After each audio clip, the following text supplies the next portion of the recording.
Shalom saudara terkasih, sangat berbahagia dapat berjumpa dan bersekutu dengan Anda para pendengar.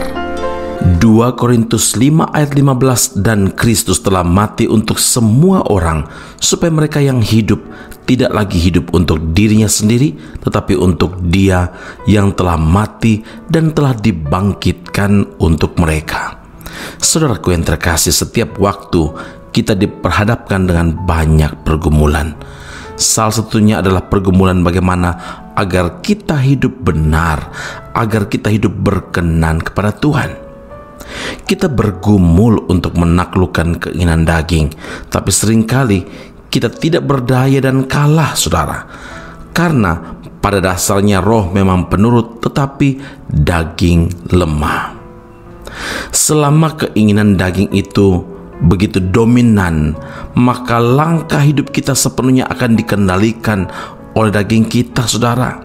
Rasul Paulus menegaskan dalam Galatia 6 ayat 8, barang siapa menabur dalam dagingnya, ia akan menuai kebinasaan dari dagingnya.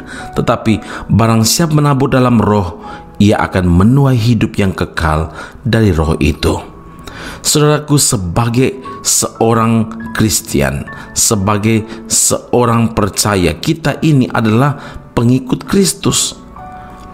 Webster mendefinisikan orang Kristen sebagai orang yang mengaku percaya kepada Yesus sebagai Kristus. Barang siapa mengatakan bahwa ia dalam Dia, ia wajib hidup sama seperti Kristus telah hidup.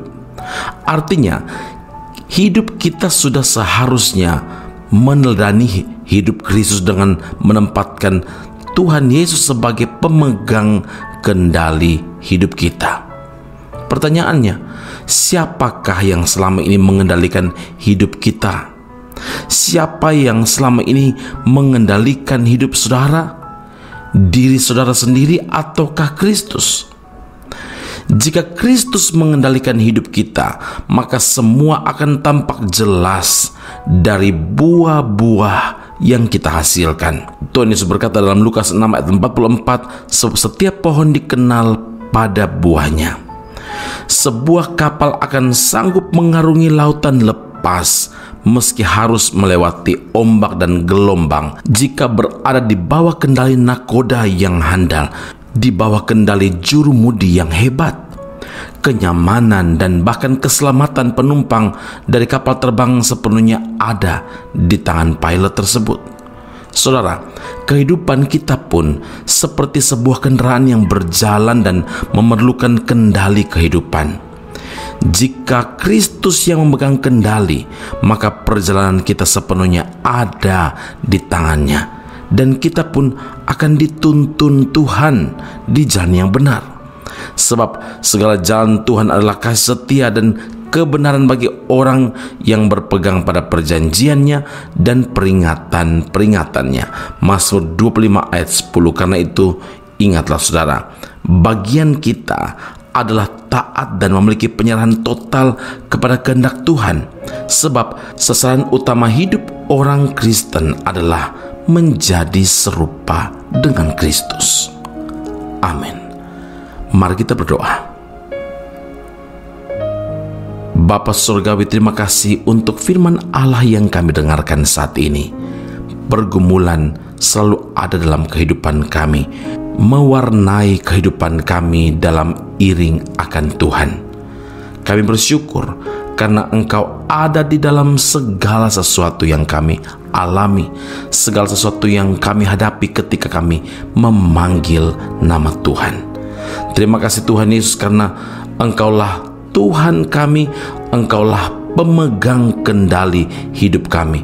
Engkau yang selalu memberikan kekuatan dan bahkan jaminan bagi penyertaan, pertolongan, dan bahkan keselamatan yang kekal itu.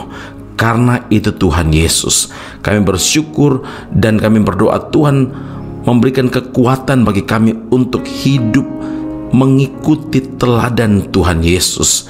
Dan biarlah Tuhan yang hidup dan bahkan berkuasa dalam hidup kami hanya Tuhan sajalah dan bukan diri sendiri.